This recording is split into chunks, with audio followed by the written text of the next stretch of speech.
Time to read The Adventures of Captain Underpants by Dave Pelkey. Tra-la-la! Chapter 1, George and Harold. Meet George Beard and Harold Hutchins. George is the kid on the left with the tie and the flat top. Harold is the one on the right with the t-shirt and the bad haircut. Remember that now. Flower shop. Pick your own roses.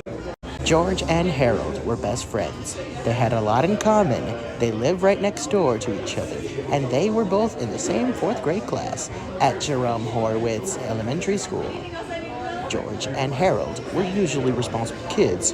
Whenever anything had happened, George and Harold were usually responsible. Flower shop. Pick your noses. But don't get the wrong idea about these two. George and Harold were actually very nice boys. No matter what everybody else thought, they were good, sweet, and lovable. Well, okay, maybe they weren't so sweet and lovable, but they were good, nevertheless. It's just that George and Harold each had a silly streak a mile long.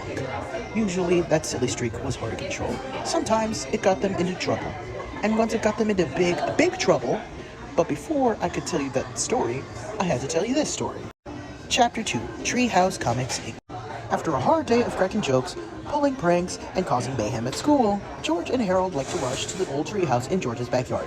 Inside the treehouse were 2 big old fluffy chairs, a table, a cupboard crammed with junk food, and a padlock crate filled with pencils, pens, and stacks of paper. Now, Harold loved to draw, and George loved to make up stories, and together, the 2 boys spent hours and hours writing and drawing their very own comic books. Over the years, they had created hundreds of their own comics, starring dozens of their own superheroes. First, there was Dogman, then came Timmy the Talking Toilet, and who could forget the amazing Cow Lady? But the all-time greatest superhero they ever made had to be the amazing Captain Underpants. George came up with the idea. "Most superheroes look like they're flying around in their underwear," he said. Well, this guy actually is flying around in his underwear. The 2 boys laughed and laughed. "Yeah," said Harold. "He could fight with wedgie power." George and Harold spent entire afternoons writing and drawing the comic adventures of Captain Underpants. He was their coolest superhero ever. Luckily for the boys, the secretary at Jerome Horowitz Elementary School was much too busy to keep an eye on the copy machine, so whenever they got a chance, George and Harold would sneak into the office and run off several hundred copies of their latest Captain Underpants adventure. After school, they sold their homemade comics on the playground for 50 cents each.